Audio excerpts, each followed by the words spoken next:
all the our sir and teachers and our dear students.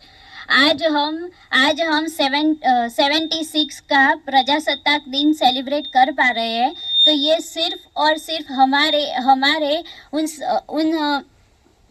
Soldiers और जो हमारे लिए शहीद हुए उन सभी की वजह से सेलिब्रेट कर पा रहे हैं। तो उन सब के लिए उन्होंने अगर ये चुनौतियों का सामना करके हमें ये आज़ादी नहीं दिलाई होती तो हम आज भी ये दिन सेलिब्रेट नहीं कर पा रहे होते। तो उनसे सिर्फ हमें यही सीखना है कि हमेशा कोई भी मुश्किल आए हमें हमेशा आगे बढ़ना चाहिए। तो उनके लिए ये ट्रिब्यूट कि कर्म तुम्हारा कल होगा, कर्म तुम्हारा कल होगा, कर्म में अगर सच्चाई है तो कर्म कहाँ निष्फल होगा, हर संकट का हल होगा वो आज नहीं तो कल होगा। लोहा जितना तपता है उतनी ही ताकत बढ़ता है, सोने को जितनी आग लगे वो उतना प्रखर निखरता है, हीरे को जितनी धार लगे वो उतना खूब चमकता है, मिट्टी का बर्तन पकता है तब दिन भर खूब खनकता है, सूरज जैसा बनना हो तो सूरज जितना जलना होगा, नदियों सा आदर पाना हो तो पर्वत छोड़ निकलना होगा।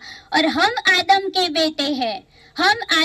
बेटे हैं, क्यों सोचे राह सफल होगा, संघर्ष थोड़ा कठिन है पर संघर्ष जरूर सफल होगा, हर संकट का हल होगा वो आज नहीं तो कल होगा। और हमारे कुछ सालों से हमारे समाज में बेटियों की जो स्थिति है उनको ध्यान में रखते हुए हर साल 26 जनवरी को हम बेटियों का सम्मान करते हैं और उनके हाथों से ध्वजवंदन करवाते हैं। तो उनके लिए और बेटी बचाओ बेटी पढ़ाओ के लिए मैं इतना ही कहूँगी कि अपमान मत कर नारियों का, इन्हीं से ये जग चलता है। याद रख इतना कि मर्द भी पैदा होकर इन्हीं की गोद में पलता है। हमारे देश को आज़ादी मिले कितने साल हो गए, फिर भी हमारे देश की बेटियों की आज़ादी आज भी छीनी जाती है, उनके करियर को लेकर, उनकी पढ़ाई को लेकर और उनकी ड्रीम्स को लेकर। मुझे तो पहले में और आज में कोई फर्क ही नजर नहीं आता, क्योंकि पहले तो बेटियों को पैदा होने के बाद मार दी जाती थी, आज उन्हें दुनिया में ही नहीं आने देते। गाइस, हम 21वीं सदी में जी रहे हैं, पर क्या फायदा हमारे इतने एजुकेटेड होने का, जबकि हमारे समाज की मेंटालिटी इतनी खराब है, स्पेशली गर्ल्स को लेकर। बेटी अगर कुछ भी मांगे तो उन्हें बिना कोई सवाल किए दे देना, क्योंकि उसकी शादी के बाद आप उसे कुछ भी दोगे उसका सिर्फ एक ही जवाब होगा कि पापा इसकी क्या जरूरत है। बेटी को कभी चांद मत बनाओ कि लोग उसे घूर घूर के देखें, बल्कि सूरज बनाओ कि घूरने से पहले सबकी नजरें झुक जाए। इसीलिए किसी ने कहा है कि मिट्टी की खुशबू सी होती है बेटियां, घर की राजदार होती है बेटियां, बचपन है बेटियां, जवानी है बेटियां, सत्यम शिवम सुंदरम सी होती है बेटियां। फिर भी क्यों ससुराल में जलाई जाती है बेटियां, क्यों न बांटे खुशियां जब होती है बेटियां, एक नहीं दो वंश चलाती है बेटियां, फिर भी क्यों गर्भ में ही मार दी जाती है बेटियां। बेटे पैदा होने पर माँ बाप ने पेड़े बांटे, यही बेटे ने बड़ा होके माँ बाप को बांटा।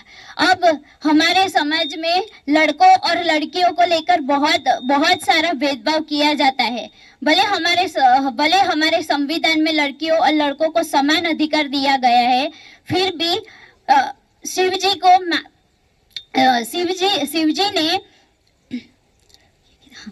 शिव जी ने हमारे महिषासुर को वध करने के लिए सिर्फ माँ काली को चुना, क्योंकि वो भी हमारे समाज में स्त्री और पुरुष के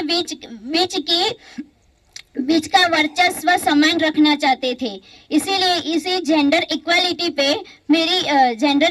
पे मैं इतना ही कहूंगी कि तुमने कहा था हम एक ही है, तो अपने बराबर कर दो ना, जब नैपी मैं बदलती हूँ तुम दूध की बोतल भर दो ना, यूं ही एक है कह के कहाँ जिंदगी चलती है, तुम भी कभी सर दबा दो मेरा, यही एक कमी खलती है।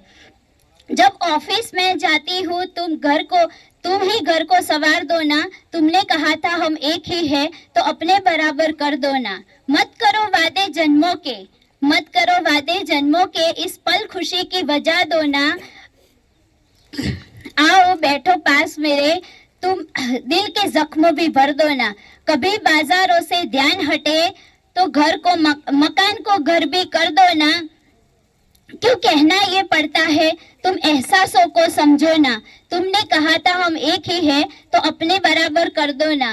मैं सीरियल भी तुम क्रिकेट भी अपनी देखो, मैं सीरियल भी अपना लगाऊंगी। जब जब तुम हाथ मेरा बटा देना, जब किचन में मैं जाऊंगी। हम सब मिलकर करते हैं, यही तो हम में एक क्वालिटी है, और साथ खड़े हैं एक दूसरे के, यही तो जेंडर इक्वलिटी है।